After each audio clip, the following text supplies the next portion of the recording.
시작할게요. 이제 시작합니다. 네, 비가 와서 사람들이 생각보다 별로 안 해서 그냥 스터디하고 시험 보고 리뷰하면 딱 되겠네요. 그거 하기 딱 좋은 딱 좋은 인원인 것 같아요. 자, 아무튼 지금부터 시작하면 소프트웨어 공학은 과거에 비해서는 기출문제의 수가 많이 줄긴 했어요. 확실히 줄긴 했어요. 옛날에는 생각보다 한 2교시형 한 두세 문제 있었던 거예요. 한 두 문제 정도는 꼭 있었는데 요즘은 한 문제인 것 같고, 그 한 문제도 보통은 뭐 스크럼이 뭐냐, XP가 뭐냐, 이렇게 뭔가 사실을 그대로 묻는 게 아니라 뭔가 무슨 명세서를 한번 써봐라, 뭘 한번 해봐라, 뭐 이런 식의 문제인 거죠. 그러니까 사실은 굉장히 어려운 거죠. 사실 어려운 거예요. 그래서 뭔가 실무적인 경험이 있는 사람의 냄새가 나는 사람, 그 사람을 뽑고 싶은 거예요. 그렇기 때문에 뭐 XP 이렇게 쓰는 게 아니라 똑같은 말을 좀 바꿔서 한번 써보세요. 똑같은 말을 공공 에자일 프로세스 뭐 이렇게 앞에 그냥 공공 하나 단어 붙인 거잖아요. 이렇게 약간 용어를 변경할 필요가 있는 것 같아요. 그래서 뭐 여기 우리 흔히 들어본 발주기간이나 주관기간이나 이런 단어들도 여기에다가 좀 써주는 게 맞는 것 같아요. 그냥 뭐 프로젝트 관리자 이렇게 하고 딱 끝내지 말고, 그리고 뭐 프로젝트 관리 계획서 이거보다는 사업 수행 계획서 이렇게 용어를 좀 순환해서, 그러니까 사업 수행 계획서하고 가로하고 프로젝트 관리 계획서 이렇게 써도 되잖아요. 그죠? 그래서 좀 순환해서 써주는 게 좀 중요한 것 같아요. 지금 상황에서는. 저도 이 공부를 할 때 많은 경험, 뭐 프로젝트의 경험은 지금도 그렇게 많지가 않아요. 저는 많은 경험이 있어서 이게 붙은 게 아니라 그 용어들을 바꿔준 거예요. 용어들을 그렇게 바꿔주고요.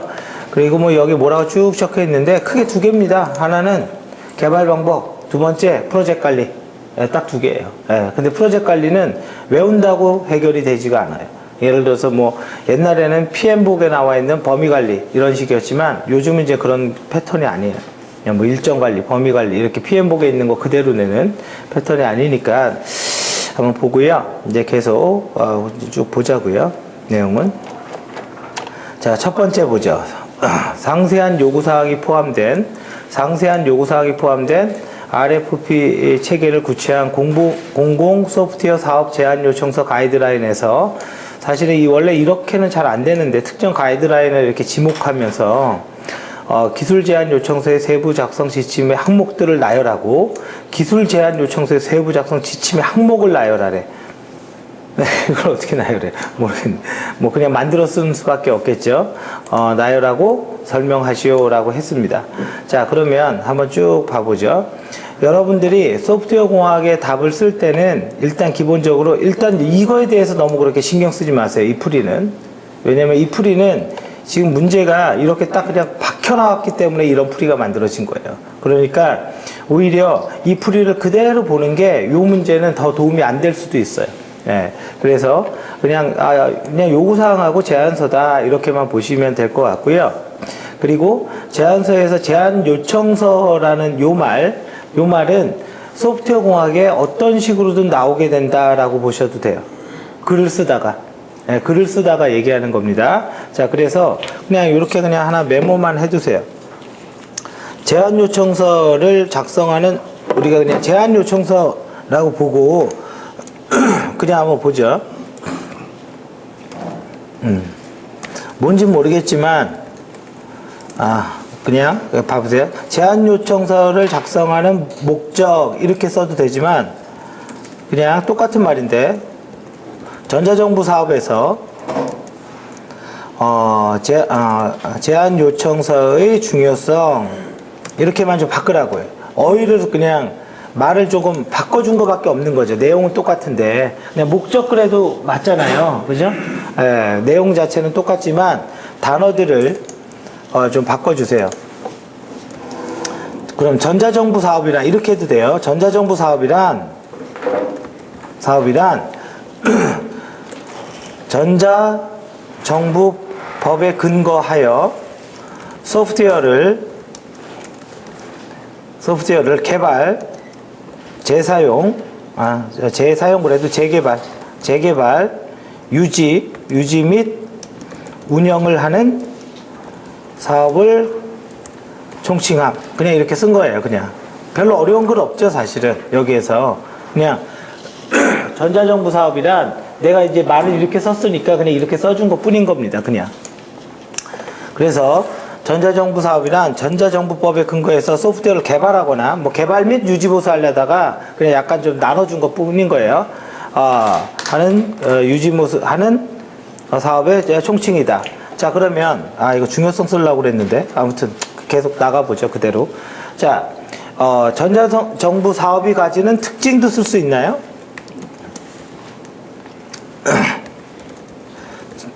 전자정부 사업의 특징, 그냥 제목만 한번 적어보자고요. 그 다음에 중요성 썼으니까 제안요청서 작성 시 고려사항, 제안요청서 작성 시의 고려사항. 이것도 뭐 제목으로 맞죠? 어디다 쓰건, 그죠? 뭐 기대효과라는 것도 맞고, 결과적으로 제안요청서 이거는 그냥 외워서 쓰기가 굉장히 어렵다라는 얘기예요. 그냥 외워서 1, 2, 3, 4, 5, 6, 7, 8 구성요소 4개 이렇게 안 끝나는 주제라는 거고요. 자, 그러면 내가 일단 중요성이라고 얘기를 했으니까 내가 일단 설명할 자신이 있는지 그걸 봐봐야 돼요. 그래서 나는 예를 들어서 뭐 발주기관 입장에서의 중요성을 한번 쓰려고 하는 거고, 그 다음에 나는 사업자 입장에서의 그걸 쓰려고 하는 거고, 나는 감사원 그래도 되지만 전자정부 사업 감사 입장에서 뭔가 중요성을 쓰려고 하는 거예요. 발주기관은 기본적으로 우리가 해야 될 거는 개발 및 운영하려는 요구사항, 이게 이제 기능, 비기능이겠죠. 기능, 요구사항을 식별하고, 식별하고, 경제성과 경험을 고려한 사업자를 선정. 그죠? 이렇게 썼습니다. 그냥. 경제성과 경험을 고려해서 사업자를 선정하기 위해서 제안 요청서를 중요하게 생각한다. 그냥 썼습니다. 그죠? 자, 그 다음에 여러분들 이런 거 많이 따라하면 다른 것도 금세 해요. 사업자 입장에서는 과업의 범위를 식별하고, 근데 이제 과업의 범위를 식별하고 이렇게 써도 되지만, 이렇게요. 계획 단계에서 과업의 범위를 예측하고, 그죠? 과업의 범위를 예측하고, 기능 점수로서 소프트웨어 대가를 산정함. 그냥 이렇게 썼어요. 그죠? 그냥 결론은 뭐 또 과업 범위 예측해서 자원 산정하겠다. 그래서 이렇게 써도 되고, 하나 더 쓰면 투입 인력 및 시점을 산정. 이렇게 써놨어요. 그냥 언제 누구를 투입해야 되는지 투입 인력과 시점을 산정해야 된다. 이렇게 써놨어요. 전자정부 감사 입장에서는, 그러니까 감사원이죠. 감사원. 예. 감사 입장에서는 사업 추진의 타당성과 대국민 서비스의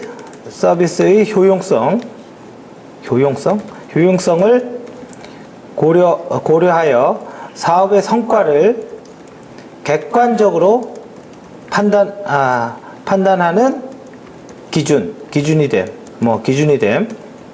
그래서 제안 요청서의 과업 이행 여부를 그냥 확인까지만 쓸게요. 확인할 수 있다. 자, 그래서 그냥 RFP, 그죠? 제안 요청서의 중요성인데, 그냥 이렇게 쓴 겁니다. 이런 다른 단어의 글을 써도 관계는 없어요. 관계는 없는데, 이렇게 쓰는 게 굉장히 중요하다라는 거예요. 이렇게 쓰는 게. 이렇게 쓸 줄 아는 게. 이 글이 조금 나빠져도 되고, 조금 더, 좋은 글로 들어갈 수도 있겠죠. 만약에 이렇게 써보고 나니까 내가 뒤쪽에 아직 뭘 쓸지 모르겠지만 만약에 뒤쪽에 FP라는 설명이 한 줄도 안 나올 것 같다라고 예측이 된다면 그때는 이제 이렇게도 할 수 있는 거죠. 매번 얘기하는 것처럼 기능 점수 FP 이때는 이렇게 영어를 써줘야지 좀 눈에 들어와요. 딱 눈에 들어옵니다. 본론에서 기능 점수라고 썼잖아요. 그죠? 예. 그래서 기능 점수란 FP란 소프트웨어의, 이거 아니죠. 사용자 관점에서 소프트웨어의 규모를 정량적으로 측정하는 척도. 그냥 설명 하나 넣은 거죠. 간단하게. 너무 길어지면 안 되니까. 그래서 펑션 포인트란 사용자가 요구한 기능, 즉 RFP에 정의되어 있는 내용만을 가지고 소프트웨어의 규모를 알아야지 투입 인력이 나오고 투입 인력을 알아야지 비용이 나오잖아요. 그죠? 돈이 나오니까. 그래서 규모를 정량적으로 측정하는 척도이다. 자, 그러면 우리가 이걸 썼는데요. 그 다음에 이제 뒷페이지로 가서 해볼까요? 제안 요청서 작성 시 사전 준비사항. 그죠? 그냥 만들어 본 거예요. 제안 요청서 작성 시 사전 준비사항. 1번. 발주 기간의 사업 수행 계획서 및 발주 계획서. 뭐 대충 맞는 것 같죠? 여기 사업 수행 계획서는 사업자가 만드는 사업 수행 계획서를 얘기하는 게 아니죠. 이 사업 전체에서 소프트웨어 개발은 일부가 있는 거잖아요. 그죠? 자, 그러면 이거를 글로 이렇게 쭉 밑에다가 설명을 할 수도 있겠지만 혹시 오해를 할지 모르니까 내가 이렇게 할 수도 있겠죠. 이거 표현 자체의 문제인데 슬라이드 쇼 다시 쇼? 전주에 했던 게 있네요. 자, 여기에서 전체 사업이라는 건 우리가 그냥 네모 박스만 치는 거예요. 여기에다가 이제 예를 들어서 그 그림 옆에다 넣으면 됩니다. 발주 기간에 사업 수행 계획서 이렇게 하나 써두고 여기는 발주 계획서 요 안에 소프트웨어 개발 운영 패키지 도입 사업 이런 게 있는 거죠. 그죠? 네, 그냥 네모 박스밖에 안 쳤습니다. 그래서 요거를 이렇게 잘라서 요 그림을 이렇게 잘라서 별거 없어요. 그냥 발주 기간의 사업 수행 계획서, 발주 계획서, 그 다음에 소프트웨어 개발, 운영, 패키지 도입 사업, 그냥 그 사업의 유형을 그냥 나열시킨 것밖에 없습니다. 이렇게 자르면 여기에다가 이렇게 넣을 수도 있겠죠. 제가 사실 이걸 자른 이유는 요 글에 따라서 PM이 만드는 사업 수행 계획서인가? 이렇게 오해할까봐 그런 거예요. 그냥 오해할까봐 그냥 이걸 자른 거고요. 그러면 여기에다가 그냥 간략하게 그림이 별로 복잡하지 않고 너무 상세하지도 않으니까 여기에다가 이제 설명을 쓸 수 있겠죠. 그죠? 발주 기간의 사업 추진을 위한 사업 수행 계획서와 사업 수행 계획서 내에 소프트웨어 도입 부분을 식별하여 발주 계획서를 준비함. 발주 계획서는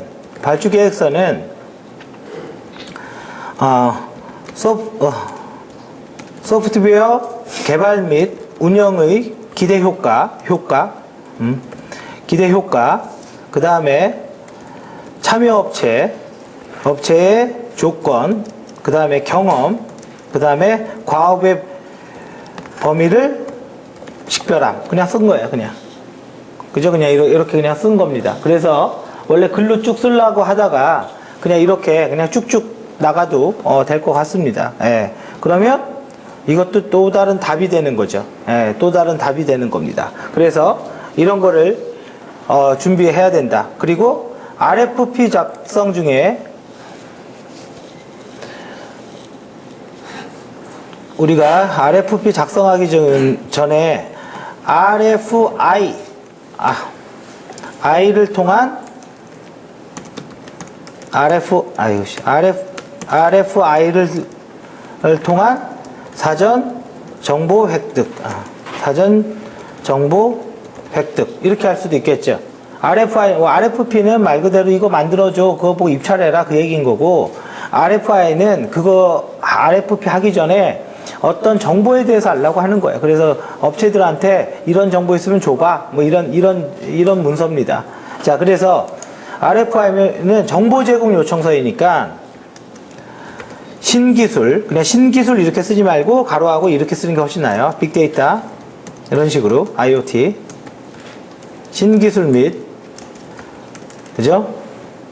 신서비스 뭐 모바일 뭐 예를 들어서 뭐 모바일 혹은 클라우드 그래도 되고요. 클라우드 그래 등의 서비스에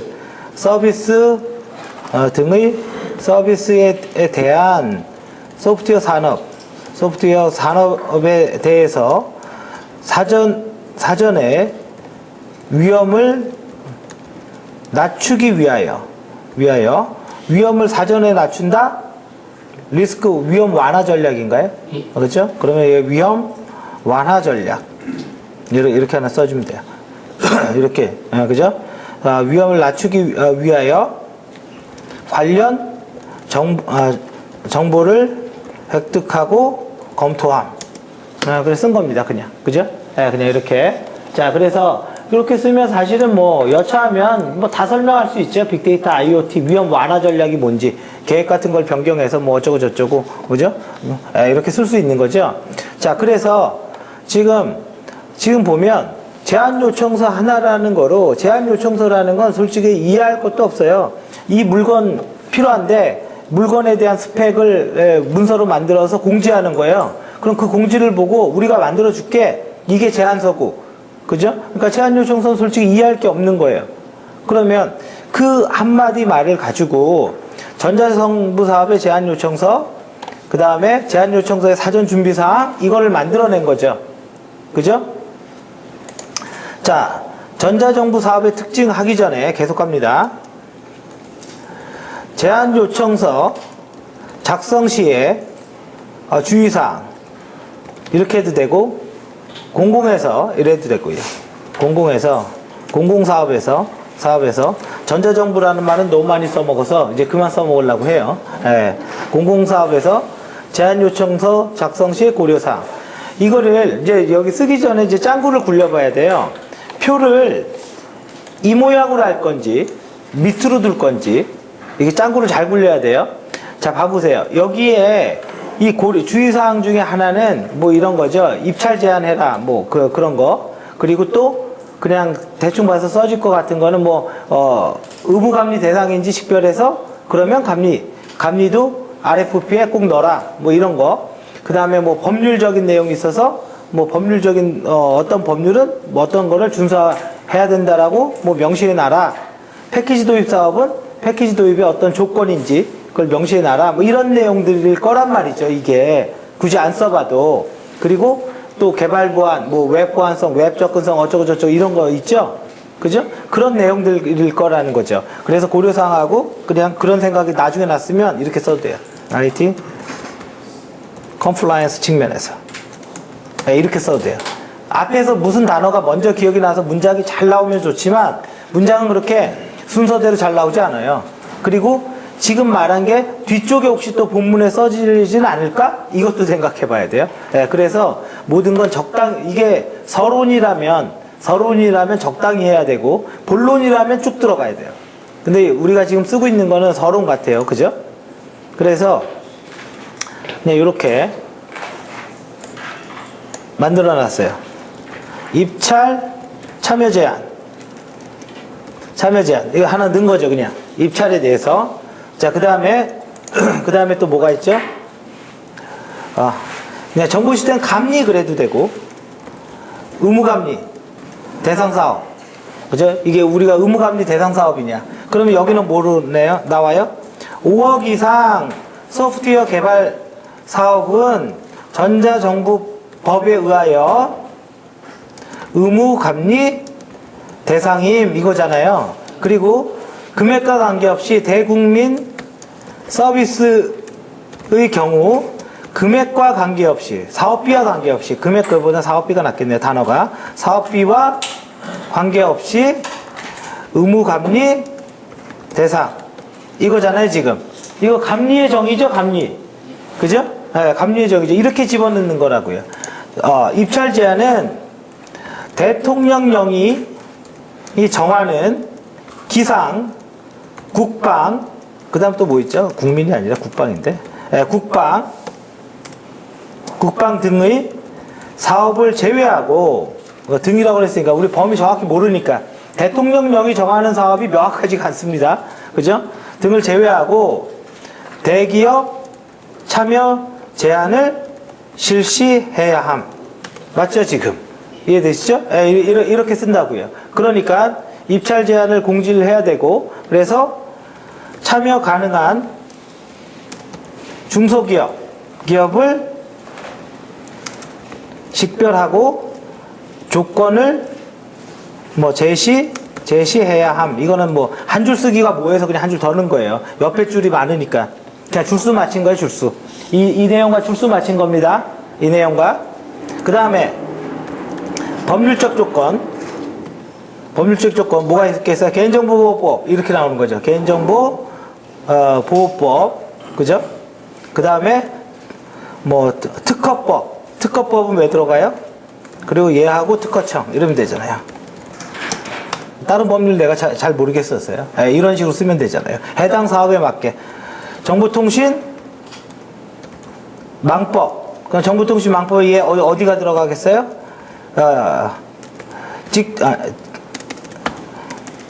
직접 정보통신 설비. 예, 예를 들어서 나이스 이런 데입니다. 우리 나이스 뭔지 알죠? 애들 그 학교 생활 뭐 이거 성적표 내고 이런 시스템. 그러니까 직접 정보통신 사업자 설비에 해당되는 거. 그래서 이런 거 고려해야 되는 거 대충 맞죠? 그죠? 물론 이렇게 쓸 수도 있어요.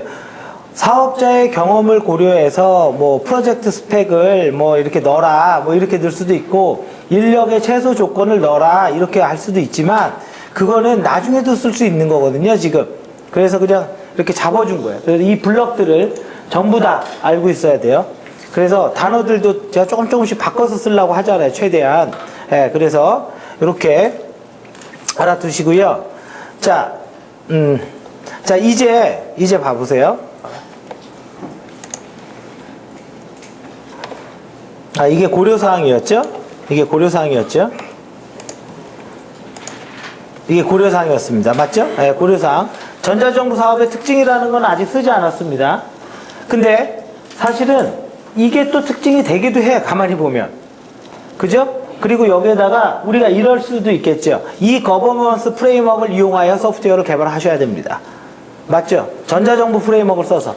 네, 여차하면 뭐 그것도 넣을 수 있어요. 뭐 근데 여기에 내가 안 넣었기 때문에 이 문장의 이 답안의 제일 뒤쪽에 이 거버넌스 프레임워크를 사용하여 쓰면 되잖아요. 그럼 이 거버넌스 프레임워크를 사용하여 썼으면 옆에 그럼 어떻게 나와야 돼요? 스프링 및 ORM의 구조를 가지고 있는, 이렇게 나와야죠. 그래야지 기술 용어가 나오는 거죠. 아니면 뭐 나올 게 별로 없지 않아요? 오늘 스터디처럼 하고 끝내려고 그랬더니 계속 들어와서 그냥 원래대로 정시를 제대로 해야 되겠네요. 별로 안 와서 오늘. 자, 이해되시죠? 무슨 말인지? 자, 그 다음에 전자정부 사업의 특징을 일단은 제껴두고요. 나를 다시 한번 가보자고요. 나를. 또 우리가 뭐를 쓸 수 있는지. 우리가 제안 요청서를 지금 풀고 있기 때문에 이 제안 요청서의 의미는 엄청나게 많은 답을 씁니다. 소프트웨어 공학에서. 자, 그래서 제안 요청서의 구성 요소는 남들이 다 쓰는 거야, 일단. 맞죠? 그럼 남들이 다 쓰는 거는 우리도 써야 돼. 그건 어쩔 수가 없어요. 그러면 자, 일단은 이거는 점수를 따는 항목이 아니라 일단 기본을 쓴다라는 의미에서만 그냥 간략하게 써보자고요. 제안 요청서가 가져야 할 조건, 이렇게 썼어요. 그냥 이거를 왜 이렇게 썼냐면요, 제안 요청서에 구성 요소라는 단어가 싫어서. 이유 없어요. 무슨 말인지 알겠죠? 그 말이 싫어서 제가 그냥 이렇게 썼어요. 자, 제안 요청서. 네, 구성 요소. 자, 구성 요소라고 생각해도 됩니다. 얘는 그냥 이렇게 저 이거 간략하게만 쓸 거예요. 사업의 목적 및 범위 있어야 되죠. 사업의 이해 혹은 구조, 현재 시스템, 그죠? 네, 구조는 밑에다 쓰죠. 현재 시스템 구조 및 어떤 제약사항, 우리가 백지에서 시스템을 만드는 게 아니잖아요. 기존에 뭔가 있잖아요. 그러면 여기에서 기능적 요구사항, 비기능적 요구사항, 이거 나오겠죠? 그 다음에 뭐 관리적 요구사항, 뭐 언제, 이 관리적은 보고 시점 이런 것도 됩니다. 수시보고, 정기보고, 그 다음에 뭐야, 중간보고, 완료보고, 인력 변경에 대한 거, 그죠? 인력 변경 및 투입에 대한 거, 그죠? 이런 것도 되는 거고요. 사업의 목적 및 뭐야, 목적 및 범위, 본 사업을 추진하는 이유와 이게 목적, 이제 프로젝트가 없으니까 목적을 못 쓰니까 이렇게 나오는 거야, 글이. 그러니까 너무 많이 쓰면 안 돼, 여기는. 이유와 전체 시스템의 범위, 개발 시스템의 개발될이라고 그러죠. 개발 시스템의 범위, 사업의 임의, 시스템 범위, 죄송합니다. 개발될 시스템과 연계 혹은 통합되어야 하는 구조. 대충 썼어요, 구조. 현재 시스템, 요거는 밑에다가 넣고, 사업의 이해, 이게 똑같은 말인데, 범위나 이해나, 두 개 합쳐서 쓰세요, 그럼. 이거 범위 지워버리고 이해를 엿다가 올리세요, 그냥. 비슷한 말이니까요. 자, 이렇게 쓰고, 또 하나, 입찰 조건, 이거 대기업 참여 제한, 뭐 이런 거, 입찰 조건, 그 다음에 입찰 방법, 언제 어떻게죠? 그죠? 그 다음에 제한 평가 기준, 그죠? 평가 기준, 우리 평가 항목이 나온다 이거죠? 평가 항목이, 그죠? 자, 이것도 좀 많이 썼어요. 사실 이거보다 더 조금 쓰려고 했는데, 자, 요것도 굉장히 많이 썼습니다. 자, 기능적 요구사항은 업무별로 다르니까 요구사항이나 기능적 요구사항이라는 게 서비스가 가져야 될 특징이잖아요. 그래서 그냥 간략하게만 씁니다. 공통, 핵심, 선택 요구사항을 식별하고 기능 점수를 산정할 수 있어야 함. 비기능적 요구사항, 성능, 유저 인터페이스, 보안, 그죠? 보안 등의 품질 요구사항, 그죠? 입찰 조건, 참여 가능한 기업, 그죠? 그 다음에, 이력, 그죠? 경험, 그죠? 이력 등을 공시함. 그 다음에 입찰 방법, 입찰 시기와, 그죠? 온라인 및 오프라인 입찰 여부, 그죠? 제한 평가 기준, 기술적 평가 및 가격 평가 항목, 그죠? 자, 그래서 저도 뭐 제안서를 다 온전하게, RFP를 온전하게 외우고 있는 건 아니지만, 그래도 이렇게 쭉쭉 만들어낼 수는 있어야 된다고요. 이게 만들다 보니까 조금 핀트가 틀렸어. 당연히 틀립니다. 외우지 않았으니까. 예, 완전히 외워서 찍는 거 아니니까 조금 틀려도 괜찮다고요. 그런 거는. 예.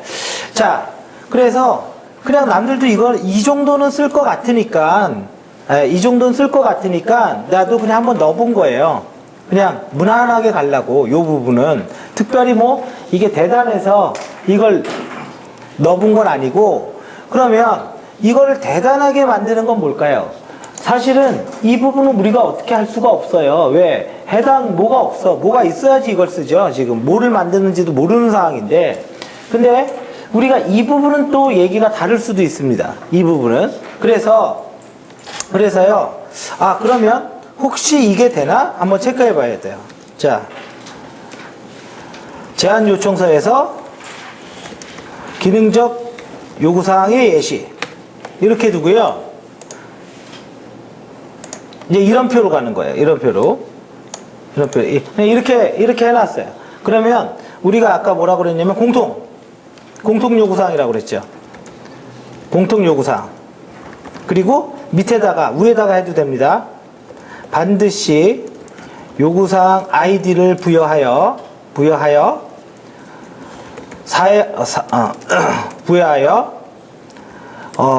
분석, 설계, 구현, 시험까지 전 공정 라이프 사이클 측면에서 추적이 가능하도록 관리해야 한다. 해야 함. 그죠? 무슨 말인지 알겠죠? 여기 RF, 요구사항 아이디 없네? 그래서 괜히 감점 받을까봐 그래요. 맞잖아요. 아이디가 있어야지 관리되는 거죠. RFP 아이디가 있거든요, 항상. 아이디가 굉장히 중요한 요소인 건 분명해요. 근데 여기에다가 요구사항 아이디 세 판을 써야 되잖아요. 그러면, 그래서 그냥 불안해서 그냥 한 줄 넣은 거예요. 그러면 여기는 핵심 요구사항. 여기는 선택 요구사항. 근데 업무가 없는 가운데 이거를 쓸 수가 없기 때문에 공통 요구사항은, 자, 봐보세요. 공통 요구사항입니다. 이렇게 말할 수도 있지만, 그렇게 말할 수도 있지만, 시스템 내에서 반복적으로 수행되는 모듈로 AOP, 이거 AOP는 여기다 쓰지 말죠. 예, 반복적으로 수행되는 모듈이다. 그냥 정의를만 내려놨습니다. 그래서 예를 들어서 AOP, 로그인 및 로그아웃, 그 다음에 공통용 접속 로그, 그 다음에 권한관리, 그죠? 이제 공통 비슷한 것만 찾는 거예요. 그 다음에 타 시스템 연계 모듈. 그러면 예를 들어서, 이 말 좋잖아요. 연계 모듈. 뭔지 모르겠지만. 그죠? 예. 그러면, 갑자기 기억이 안 나네요. 민원정보 시스템 영어로 뭐라고 그러죠? 그게? 약자가? G포시인가요? G포시에서, 이러면 좀 어렵다. 행자부와 법무부의 등기정보 연계. 이렇게 써도 돼요. 쭉쭉 나가도 됩니다. 이 양은 내가 느리건 이걸 좀 풀었으면 늘어나는 거죠. 그죠? 접속 로그. 최소 6개월 이상의 접속 로그는 관리해야 되고, 권한관리. 최소 3년 이상의 권한 부여 내역의 이력은 관리해야 된다. 뭐를 보고? 개보법을 보고. 그 기준은. 그러니까 여기도 얼마든지 풀 수 있다라는 거예요. 여기도. 그죠? 그리고 연계라고 얘기를 했으니까 EAI의 문장을 써도 된다 이거죠. 연계하는 프로그램이 EAI니까. 그죠? 그럼 여차하면 내가 EAI 또 설명할 수 있어. 내가 양을 줄이고 말고 그다음부터 내 마음대로라 이거라는 거예요. 그리고 법무부와 행자부의 EAI 연계 구조도 여차하면 갈 수 있어. 그 대신 답과 관련 문제를 봐야죠. 지문을 보고 답과 너무 관련이 없는 것 같으면 그만 가야죠. 그건 본인이 판단해야 돼요. 본인이. 자, 그 다음에 핵심 요구사항. 사실은 사업이 없기 때문에 뭐를 어떻게 얘기할 수는 없지만 소프트웨어 봐보세요. 소프트웨어 개발에서 가장 중요한 요구사항입니다. 그렇게 쓸 수는 없잖아요. 그죠? 그래서 소프트웨어 아키텍처 측면에서 일부러 하는 거예요. 일부러 이렇게 쓴 거예요. 측면에서. 그죠? 예를 들어서 측면에서 주요 기능, 그 다음에 기술적 검토가 미흡한 기술, 등을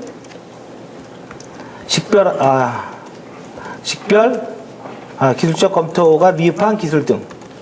자, 그러면 일단 주요 기능으로 시스템의 주요 기능으로 업무 서비스 모르니까 그죠? 뭐 아무것도 없으니까 지금 업무 서비스가 뭐가 있을까요? 대국민 관리 전자정부 사업이에요 지금. 용어가 인터넷 뱅킹이 아니라고요 지금. 그러니까 용어를 이렇게 그냥 바꿔주고 있는 거예요. 대국민 개인정보 관리 그 다음에 민원 처리 서비스 등. 그냥 이렇게 쓰면 돼요 그냥. 아니면 민원 처리 서비스 그래도 되는 거고. 기술적 검토가 미흡한 부분은 뭐가 있을까요? 기술적 IoT 및 IoE와 같은 신기술 도입 내역. 이제 뭐 이런 거 혹시 도입하면 모르니까 빅데이터 그래도 되고 클라우드 그래도 됩니다. 클라우드 그래도 되고. 선택 요구사항.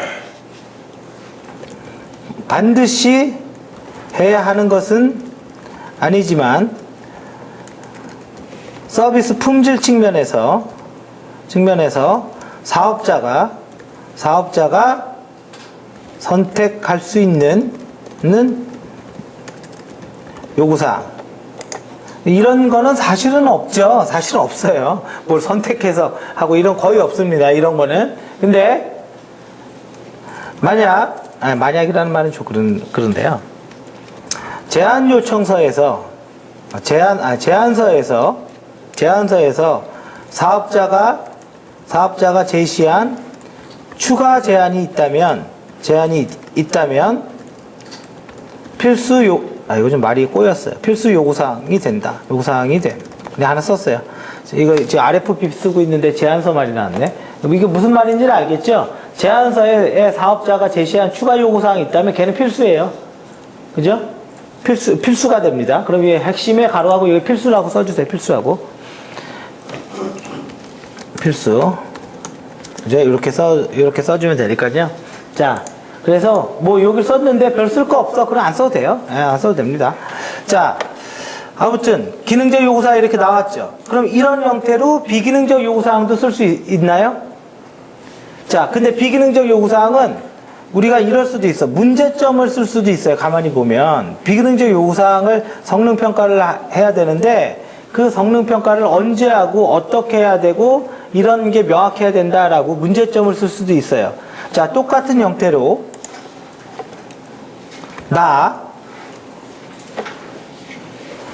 제안 요청서 비기능적 요구사항이 가져야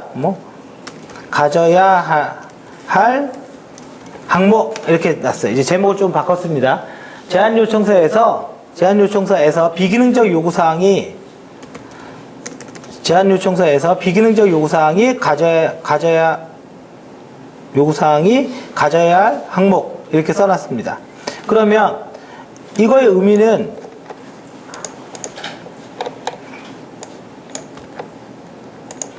자, 여기까지 왔을 때 전부 다 표로 왔죠? 그러면 이제는 슬슬 그림 한 판을 그려볼까? 이렇게 고민을 해봐야 돼요. 이제는. 이거 지금 봐보세요. 이게 MS 워드로 쳐서 그냥 이뻐 보이지 사실 여러분도 연필로 직접 이 글을 써보세요. 별로 없어 보여요. 그럼 요쯤에 돼서는 좀 너무 많이 글로만 너무 썼다라는 걸 인지하고 그때 그림을 넣는 거예요. 요 블럭 3개에다가. 그러면 성능 일단 해보자고요. 보안 그 다음에 뭐 쓸까요? UI, UX 이렇게 넣습니다. 자, 그러면 여기 중간에는 개념도 같은 거 넣을 거니까 일단 비워두고요. 자, 성능 요구사항 가져야 될 항목 뭐예요? 성능평가 대상 즉 범위가 뭐냐? 맞죠? 성능평가 도구의 조건 어떤 도구를 써야 되냐? CC 인증? 아니 국정원 인증? 아니 TTA 인증? GS 인증? GS가 낫겠네. GS 인증. GS 인증이 TTA 가는 거죠? 예, GS 인증이. 예, 이제 보안이면은 국정원 인증을 보안 쪽에 갖다 쓸 거니까. 그죠? 그 다음에 성능평가, 그 다음에 결과 보고 방법, 그 다음에 결과 보고 방법, 그 다음에 버추얼 유저 수, 그죠? 유저 수, 뭐 등, 이런 거. 뭐 아니면 더 자세히 쓸 수도 있겠지만, 아무튼 이런 거. 그 다음에 보안, 제한요청 비기능적인 요구사항, 보안 요구사항이 가져야 될 항목, 개인정보, 안정성, 확보 조치, 준수, 그죠? 근데 사실은 RFP에는 뭐 국가정보와 보안 요구사항을 준수해야 된다, 뭐 이런 글이 있어요. 근데 그 국가정보와 보안 요구사항을 열어보면 엄청나게 많은 요구사항이 있어요. 그 중에 개인정보 한 줄이에요. 한 수십 개 뜨는데. 그래서, 그거 들어가면 뭐 안 하면 안 되는 거예요. 그 줄 하나 들어가면. 자, 아무튼, 보안 요구사항은 이런 거고. 근데 이 말은 위에서도 썼잖아요. 개보법이라고 쓰긴 했지만. 그죠? 자, 이 말을 조금, 어떻게 해야 돼요? 식별자에 대한 암호화. 그죠? 전송 구간 암호화. 그죠? 그 다음에 접속 로그 관리, 로그 저장 및 관리. 그냥 조금만 간략히 쓸게요. 예. 이게 안정성 확보 조치의 내용이죠, 이 글이. 사실은. 예, 거기에 내용입니다. 이렇게 넣을 수가 있고요. 그 다음에 UI, UX. 그러면 웹 표준과 웹 호환성을 준수해야 되고, 그죠? 또 웹 접근성을 고려해야 함. 그래서 반응형, 이건 뭐 사실 안 해도 됩니다. 없으면, RFP 없으면 안 해도 되는 거예요. 반응형 웹을 검토하여 디바이스 사이즈와 관계없이 서비스를 지원한다. 자, 이렇게 해서 쓴 겁니다. 자, 그럼 이 글에 대한 설명인 거죠. 그냥 여기 가로하고 영어 쓰면 더 좋습니다. 퍼포먼스 시큐리티 이런 식으로. 그럼 더 좋아 보여요. 네, 영어까지 쓰면. 자, 그러면 여기에 요 블럭에 들어갈 그림은 간략한 그림입니다. 아주. 그래서 이걸 어떻게 그릴까? 이제 또 짱구를 굴려봐야죠. 네. 앞으로 저희 스터디 이렇게 할 거예요. 네. 시험 보고 이렇게 할 거예요. 네, 이런 식으로 할 거예요. 자, 성능 한번 봐보세요. 클라이언트 그러면 되는데, 클라이언트 그러면 우리가 이제 별로 다 클라이언트잖아. 이쪽 왼쪽은 엔게죠. 이쪽은 서버고. 간략 그림 아니에요? 이쪽은 서버예요. 그죠? 맞죠? 이쪽은 서버입니다. 어차피 얘는 서버야. 근데 그냥 서버 그래도 되지만, 서버를 조금 다른 말로, 하다못해 애플리케이션 서버라도 이렇게 좀 바꿔 쓰라고요. 그냥 서버 그러지 말고. 예. 얘는 app 서버예요. 클라이언트 그래도 되지만 이걸 클라이언트를 얘를 뭐랄까요? 얘는 IE이고요. 얘는 크롬이고요. 얘는 사파리예요. 이거를 다른 말로 하면 멀티 플랫폼. 그죠? 예, 우리 이제 그 단어도 나온다 이거지. 그 단어도. 이렇게 써버리면. 이런 정보를 가지고 있는 걸 우리는 세련되게 말하면 뭐라고 그래요? 유저 에이전트라고 그래요. 이거 HTTP의 헤더의 이름이 유저 에이전트예요. 그럼 얘가 이렇게 부르는 거잖아요. 그죠? 이렇게 부르는 거죠. 부르는 게 리퀘스트죠. 리퀘스트. 또 얘가 이렇게 받는 게 리스판스죠. 그죠? 그럼 나의 측정 범위는 여기에 응답 시간인 거죠. 그리고 두 번째 줄에 버추얼 유저. 대충. 이것도 너무 복잡해요, 사실. 제가 보니까 이것도 너무 복잡해요. 이 박스 하나 날려도 됩니다. 네, 그 표 안에 들어가는 간략한 그림은 박스 하나 더 날려도 되고, 이런 거 안 그려도 되고, 그냥 그림 밑에다 한 줄 써도 됩니다. 네, 이것도 제가 볼 때는 생각보다 너무 복잡해졌어요. 네, 이거는. 그 다음에, 보안 요구사항이라고 그랬죠?